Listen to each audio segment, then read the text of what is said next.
अयोध्या में राम की प्राण प्रतिष्ठा में अब बहुत ही कम समय बचा है। साधु संतों से लेकर सभी गणमान्य लोग वहां पर पहुंच रहे हैं और राम की पैड़ी पर पहुंचे स्वामी देवांकर महाराज और संजीव कृष्ण जी से खास बातचीत की हमारे यूपी के संपादक के उपाध्याय ने। वो देख लेते हैं। हमारे साथ है स्वामी दीपांकर जी, और दीपांकर जी भी हाल ही में भिक्षा यात्रा निकाली थी। भिक्षा यात्रा चल रही है आज अयोध्या में, राम की पेड़ी के पास है। हम संजीव कृष्ण जी से बातचीत करते हैं। महाराज जी, आप बड़े कथावाचक हैं और गीता पर भी आपके हमने व्याख्यान सुने हैं। आज अयोध्या में है। अयोध्या में राम और कृष्ण, आप दोनों धाराओं को किस तरह से जोड़ के देखते हैं? उपाध्याय जी, सच बात तो यह है, यहाँ जो कुछ हम लोग 2 दिन से देख रहे हैं अद्भुत है, अकल्पनीय है और अविश्वसनीय है। ऐसी कभी कल्पना नहीं की थी कि ऐसा कालखंड हमारे समय में आ पाएगा। 500 वर्षों के अथक संघर्ष और एक बलिदान के बाद वो क्षण आया है। आज मुझे लगता है कि अयोध्या में जो दिव्यता है शायद बैकुंठ में भी ना हो, साकेत में भी ना हो। केवल भगवान राम का मंदिर ही प्रतिष्ठित होने नहीं जा रहा, यह भारत के सनातन की प्रतिष्ठा हो रही है। यह भारत के सनातन का जागरण काल है। इतने सारे संत महापुरुषों को और बड़े बड़े लोगों को जब यहाँ पर ऐसे सामान्य रूप से घूमते हुए देख रहे हैं, तब लग रहा है वास्तव में ही भारत के सनातन का वह कालखंड लौट आया है। हम सबके लिए बहुत आह्लादित और आनंदित करने वाला क्षण है। इस देश के नायक, जिनके बिना हमारे यहाँ ना जन्म की कल्पना है ना मृत्यु की कल्पना है। जन्म से लेकर मृत्यु तक राम हमारी यात्रा के साथी रहते हैं और भगवान की नगरी को यहाँ वर्षों से उपेक्षित रखा गया। मुझे कई बार ऐसा लगता है कि यहाँ विवाद था तो एक ढांचे पर था, कोर्ट में केस था एक जगह विशेष पर था, पर पूरी अयोध्या के अस्तित्व पर कोई विवाद नहीं था। वर्षों से इस नगरी को उपेक्षित रखा गया। यहाँ एयरपोर्ट अब बना है, बड़े बड़े रोड अब बने हैं, लग रहा है कि यहाँ दिव्यता के साथ भव्यता भी आ रही है। लेकिन अयोध्या के विकास पर तो किसी ने नहीं रोका था। ये एक हम ऐसे ऐतिहासिक क्षण के साक्षी बन रहे हैं, जैसे जब भी इतिहास लिखा जाएगा हम लोग भी इस क्षण को याद करके आनंदित होंगे कि हाँ, जब भगवान राम के मंदिर की प्रतिष्ठा हुई हम भी उस पल के साक्षी थे। आज लग रहा है कि संपूर्ण देश राम में हो गया, विश्व राम में हो गया। और मुझे लगता है भारत में 22 तारीख के बाद अब राजनीति समाप्त होने वाली है। अब यह देश राम नीति के पथ पर चलने वाला है। हमारे साथ स्वामी जी भी हैं, स्वामी दीपांकर जी। दीपांकर जी, आपकी भिक्षा यात्रा क्या है, उसके बारे में बताइए, फिर अयोध्या में बात। भिक्षा यात्रा है वो राम ही के आदर्श पर चल रही है। जैसे 14 वर्ष के वनवास में राम ने आदिवासी, वनवासी, गिरवासी, मल्लाह सभी को जोड़कर जैसे चले, आप समझिए कि 14 साल के वनवास में उन्होंने किसी राजा रजवाड़े के यहाँ बैठकर चाय कॉफी नहीं लिया, उन्होंने भिलनी के बेर खाए, वन देवी के साथ समय बिताया। तो मैं समझता हूँ यही भिक्षा यात्रा का मंतव्य है, जिसमें कोई वर्मा शर्मा नहीं हो, जातियों में बटा हुआ समाज ना हो, पूरी दुनिया का केंद्र बिंदु हो, बस वो हिंदू हो। भिक्षा क्यों नाम रखा है इसने? भिक्षा से क्या बेसिक भगवान वामन देव से लेकर के बुद्ध तक सबने भिक्षा ही मांगा। तो एक सन्यासी होने के नाते मेरा अधिकार भी है कि मैं भिक्षा मांगू, मगर मेरी भिक्षा में भिक्षा दाल आटा चीनी चावल पैसे की नहीं है, धन दौलत की नहीं है। उसमें अगर आप एक सन्यासी को भिक्षा दे सकते हो तो एक हिंदू होने की भिक्षा दे दो। भटकर मत रहो।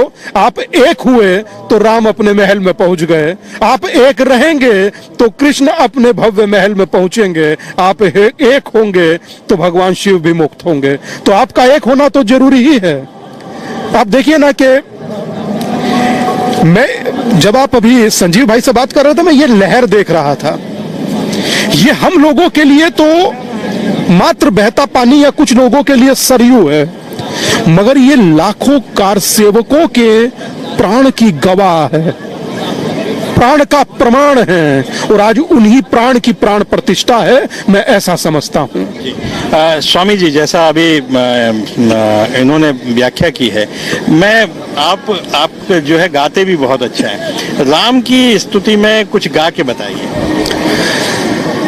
मैं तो यही कहूंगा, जब पूरी अयोध्या सज रही है, सजा दो घर को गुलशन सा, मेरे घर राम आए हैं, मेरे प्रभु राम आए हैं, मेरे प्रभु राम आए हैं, लगे कुटिया भी मंदिर सी, मेरे प्रभु राम आए। बहुत सुंदर। ठाकुर जी ये भी बताइए कि हम जैसे मंदिर हैं, ये जो बनते हैं, देवघर बनते हैं, बिगड़ते हैं, टूटते हैं, फिर बनते हैं युगों युगों में, लेकिन दो ऐसी नदियां हैं जिन्होंने राम और कृष्ण को अपने स्पर्श किया है, जैसे सरयू और वृंदावन में यमुना नदी।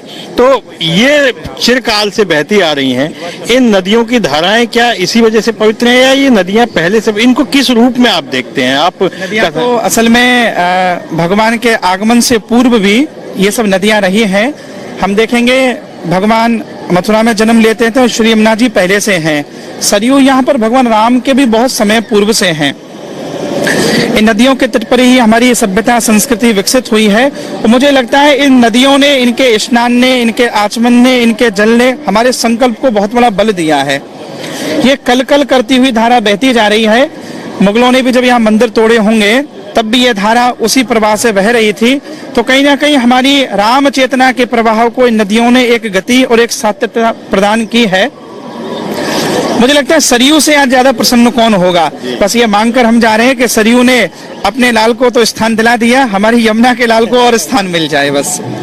स्वामी जी, अच्छा आप उधर आप कर रहे हैं क्या? मैं स्वामी जी, अयोध्या को लेकर के अब आप यहाँ हैं, तो अब अयोध्या के, अभी आपने भिक्षा यात्रा के बारे में बताया, मैं चाहता हूँ अयोध्या के बारे में भी आप। अयोध्या वो जिसे जीता ना जा सके, अयोध्या वो जिसे पराजित ना किया जा सके, और ये बदली हुई अयोध्या है।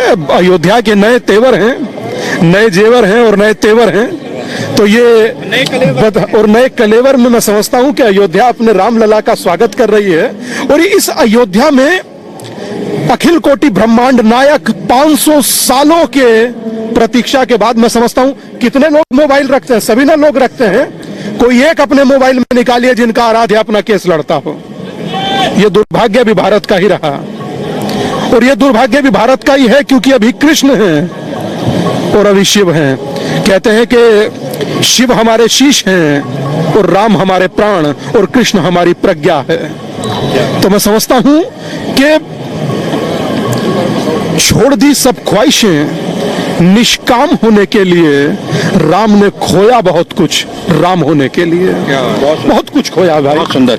हम ये थे हमारे साथ स्वामी दीपांकर जी, कथावाचक, प्रसिद्ध कथावाचक संजीव कृष्ण ठाकुर जी।